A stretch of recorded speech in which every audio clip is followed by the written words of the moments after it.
A city council member proposes using part of the cannabis and casino fund to help create a new fire station.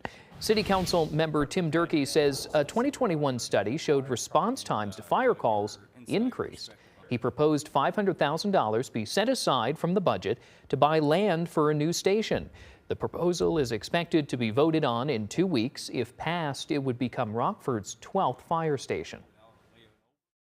We're robbing Peter to pay Paul. We're using different fire companies and different medics to go across town to satisfy certain needs.